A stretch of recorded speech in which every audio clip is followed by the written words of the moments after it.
Welcome to Binge Diaries. I have thoughts, so let's unpack. Welcome to Binge Diaries. This is season 2, episodes 9 through 7 for the show Revenge. Let me just say, I love flashbacks. When I'm watching flashbacks, I feel like I'm taking a step back and viewing the whole painting or something.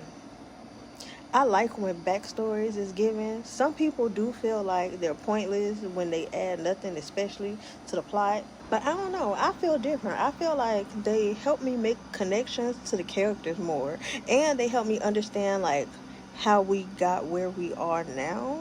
If that makes sense. But yeah, I just had to say that. While we're on the topic of flashbacks, though, all of them made sense. I got why they were shown, except for Victoria's story with her mom. The only thing I got from that is that in present day, the Graysons regret interfering with Daniel's dream of becoming a poet. But Emily and Aiden's made sense for present day. I remember in earlier episode, Emily said to Aiden, because you failed the mission of your sister don't mean I will fail with my mom or something like that. Now fast forward to the flashback in this cluster, it looks like Emily was the reason that he didn't get his revenge. And although she did save him, how dare she gloat that in his face though? Like, But anywho, Nolan's made sense because Daniel brought in his ex from the flashback that knows more than he should about the company. Yeah, he was also the CFO of the company that Nolan has started. So yeah, the Carl Porter story makes sense too because the man that was squeezing Carl out of the bar back then is actually the other owners of the bar now. Their dad. So they are currently tricking Jack out of the ownership like his dad was trying to do with Carl. So I guess I was absolutely right. Now that we got the flashbacks out of the way, let's go ahead and finish the rest of the recap. I don't actually think Mason would ever get to write, let alone publish the book of the real Amanda Clark story. I just don't see it happening. I think the initiative will make sure it doesn't happen, or maybe Emily will do something else. Yeah.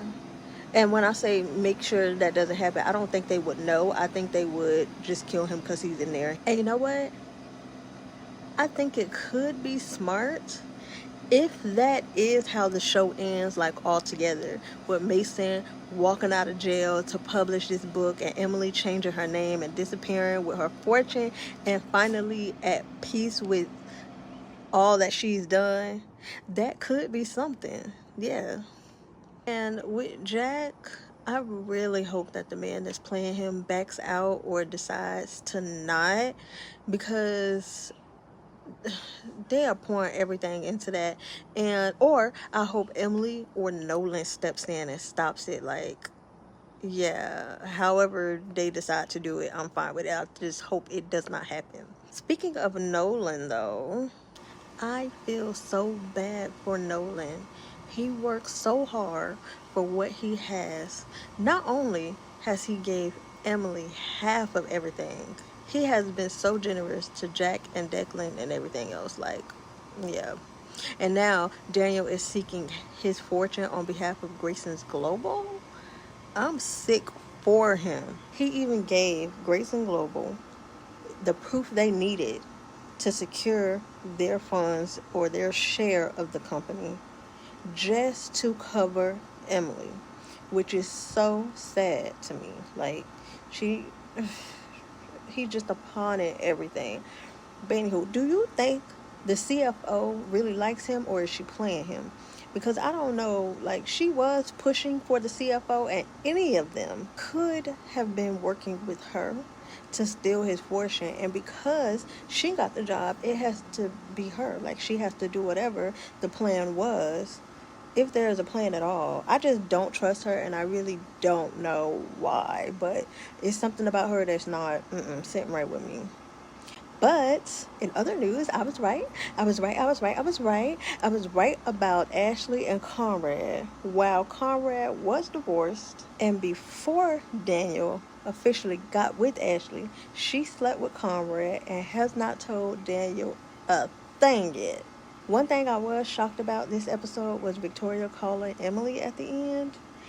It almost sounded like she was going to tell Emily some dirt or something to try to get her to convince Daniel to back out of the deal or to save him from the fold altogether, which actually plays into Emily's hand, especially since Daniel isn't letting Aiden sit on the board for no reason other than he is with Emily, especially since Daniel is not with Ashley, which could go along with the plan anyways.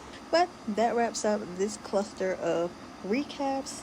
I don't know, I really enjoyed this. It could have been just the flashbacks. I don't know, it just does something for me. But I'm super excited to go ahead and continue. So let's go. But let me know your thoughts in the comments. And if you have any show recommendations, drop them down below. Just keep them bingeable and spoiler free. Subscribe for more.